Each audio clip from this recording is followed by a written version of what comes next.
Let's go! How did the Jaguars shut down one of the best quarterbacks in the NFL, Mr. Justin Herbert? Well, we're going to break that down for you today. Once again, the offensive breakdown on a Jaguars Tuesday is already up. And we'll do defensive breakdowns now on Wednesdays if you guys continue to show some love. So we start off here with the wave the white flag screen, and they are forced to punt. And now we get to here, you have a little motion. This is a really, really, really good play call from the Chargers side of things. It looks like you're blocking for a quick screen here, and then you're just turning around. It's a good read by Herbert on 42, the safety, and it's an easy pitch and catch. Down in 6, and it's pretty simple. This was one of the better games for this Jaguars defensive line that, quite frankly, was one of the main culprits for the Texans' comeback. And that's a good thing about the NFL, right? If you come out with a really, really, really bad game, you will see a lot of these professionals come back and bounce back. And obviously you get Justin Herbert on the run here. And I'm fine with that. You give him a big, big, big knock right there as well. 3rd and 3, and I do think from an offensive standpoint, this is the single most overrated play in football. You would think that this would work a lot better, but in particular versus pros, it's harder. Basically, the gist of it is you're coming here, screening him, and then this guy is running right behind it. Number one, for this to really work, as you can see, Justin's actually throwing this pretty easily. In the NFL, the DBs are so good at processing this quickly. And then number two is that these DBs have gotten so good at when they see something like this, they're so good at just passing this off, right? But either way, Keenan can't really hit the DB. That's another reason why I do not like this play at all. You just kind of have to let him go. And 30 does a good job closing in to make it a really good play right there. This is some really, really, really good preparation from Anthony Campanile. I don't know if I'm saying his name correctly at all. But this is what the Chargers like to do on first down. And you really saw this on tape a few weeks ago in their Thursday night game versus the Vikings. They like to get into really heavy sets and get vertical down the field, right? Running concepts like Yankee, deep post here, deep over here. And the problem with that from an offensive vantage point is when it's one of these types of plays, yeah, you have max protect, so the likelihood of there being quick rush after the play action is very low. The downside is there's not a whole lot of check down options, right? It's either all or nothing type of stuff. So Justin Herbert is thinking about ripping this. He decides not to. And when he gets here, you could just throw this down at a fullback's legs or something like that. But he likes to just eat the sack. So really, really, really good stuff by the Jaguars defense. So it wouldn't be a T-Law game if there wasn't a costly pick. Chill, it's a cheap shot. I get it. But if you want to see our T-Law breakdown from this game, once again, it is linked down below. Okay, so you have a fake pitch here. And, well, you give an interior rush going up against 64. Once again, this should have been a good matchup for these Chargers, or I say Chargers, these Jaguars pass rushers, because obviously the Chargers are more banged up than an actress at a Brazzer shoot. So honestly, this was a good instance of losing pass rush lane integrity. And, well, there's nobody there to pick up Herbert on the scramble. I could also argue we prefer Justin doing this than obviously dicing us up with his arm, but good stuff. Okay, 3rd and 5, and man, this is just way, way, way too easy. Okay, so the design of this defense here is to back Hines Allen up to stop any type of shallow crossers. The problem here is you're running vertical here, out here, and Herbert sees it immediately, and even though you're getting through with your exotic pressure, well, Justin Herbert's just going to dice you up all day, every day to Keenan Allen. You don't want this on 3rd and 5. Okay, no big deal early in the game in particular, but ugh. So 3rd and 10, and once again, the Jaguars crowd the line of scrimmage, and Hines Allen, well, once again, you know, football's a team game. It is so hard when your two franchise offensive tackles are just hurt. Armstead, of course, taking the right tackle to the woodshed as well. You know, you can make a case that Herbert should have been able to squeeze through and step up through here. Maybe you can make that case. Maybe you can't. You can see he's trying to work Lad McConkey on the shallow drag. He decides to eat it.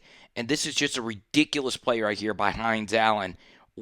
With his arm pretty much bent backwards, he's able to show enough strength to eventually still be able to bring him down. That's what you like to see, baby. Okay, 3rd and 10. And this is just really, really, really good offense by the Chargers, okay? They're like, both of our offensive tackles are getting absolutely abused, so we're going to help them with chips, right? Gatson gets a chip right here. You also get a little chip right here. And guess what? They're in phone booths, right? So 47 gets brought down to the ground right here. Good, clean play. And nobody else can get off a block. And for this to really become successful, this Chargers defense, this is, and when I played, and I was not a high-level player, but this was my favorite position to rush from, which is the 3 technique position. It's the outside shoulder of the guard. This is my favorite place to get a one-on-one. And you've got to have guys here that can win one-on-ones. This is a pretty bad pass rush move if you're asking me. 98 just kind of just patty cakes right into the guard. Once again, you can get into, is this a mush rush where we want to stay central and not allow Herbert to scramble for another sack?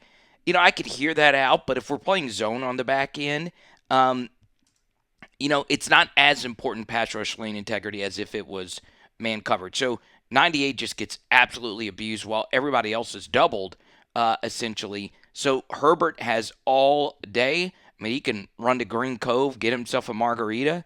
Instead, he eventually finds Keenan Allen down the field. And once again, the coverage actually here isn't the abso-freaking-loot worse. That's just a ridiculous throw and a ridiculous catch. 3rd and 7, and we get some bad QB play right here by Herbie. There's 38 seconds left to go in this half. So I get wanting to play quick, not wanting to take a sack. But on this 3-man rush, man, he throws this early, and there is a defender right over here. He thought Keenan was probably a little bit more open. You could see Keenan was probably a little shocked that ball was thrown. Could this have been completed here to Ladd, right? He's thinking, Herbert, that this guy is probably running with Ladd, so this looks open.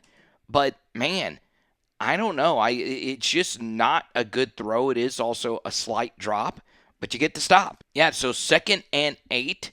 And I listened to an interview 23 gave with the local media after the game, and he basically said, hey, we were so embarrassed after some of our defensive efforts as of late. We were just wanting to step up and show the world that we could still go out there and play Jaguars football.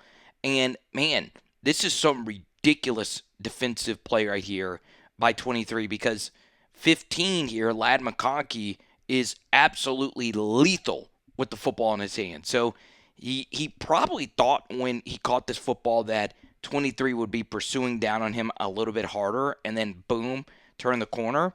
But he breaks down. He understands the time and situation at 2nd and 8, and Lag gets turf monstered. So a really, really, really good piece of football right there. And another thing I like here is because he was not down by contact, you could see 23 elects to try and punch the football out instead of actually touch him to see if we can get a turnover. So it's really, really, really good stuff. All right, so we get to this 3rd and 8, and this is being, believe it or not, this play right here, it looks like it's nothing, is being discussed, making the rounds on Twitter because you have 2 really bright young superstars, or 2 guys that could be superstars if things align, okay? So you have 86 right here, Rondé Gatson, who is a pure receiving tight end, and you have Travon Walker, who is the very controversial number 1 overall pick. We can get into how good he is compared to how he's not potentially good at all. But you have a one-on-one matchup. This is not a great pass set whatsoever, but this is, once again, a receiving tight end. This is not Darnell Washington going up against Travon Walker, and watch what happens. It's just abuse, okay? Just absolute, positively abuse, okay? Now, the problem here is that your left tackle is also getting beat pretty badly here by Joshua Hines Allen. I also like the addition here of putting a faster player in a 3-tech. If you're not going to get rushed from your actual defensive tackles, let's put some faster guys out there just in case Herbert elects to break the pocket. So Hines Allen gets a ton of pressure, and then before you know it, Gatson is in your lap. and it is a sack. Okay, really, really, really good stuff. And it wasn't quite a sack, but you get the point. Alrighty, Jaguar Nation, how about this defense, right? Easily their best performance of the season, right? I know early in the year you had a few games where you held the teams under, 20 points. But to hold a Herbert team to 6 is ridiculous. And a big reason why is because this offensive tackle situation is just brutal, right? Look, that's just Hines Allen playing at the level that you expect him to play. Now, we can get into this concept really quickly if you would like to. I mean, this is a very basic flood variation. So you have a vertical here, you have a leak here, and Ladd McConkey's coming all the way around here into this open space over there. Okay, so Ladd is indeed open, but you do see this ball thrown for INTs a pretty decent amount of time. And you could see that the pressure by Hines Allen really didn't affect the throw. This is just a misfire, and boom. Okay, so Jaguar Nation, let me know what you guys think down below. Do you think this is a sign of things to come? Let me look this up really quickly. I should have already known this. Arizona, Tennessee, Indianapolis, and the Jets? You're telling me in the year 2025, the year of our Lord, that the best quarterback you have to play in the next month is reformed Daniel Jones? This defense could get feisty, y'all. It could get feisty. And let me know, Jaguars, am I a fan of the team now? What is my is there a ritual for me to join the Jaguars? I do have a few friends associated with the team. So yeah, you guys let me know what do I need to do to become a Jag? Okay. It is Power Hour NFL. Boom. Tonight we are doing pot roast.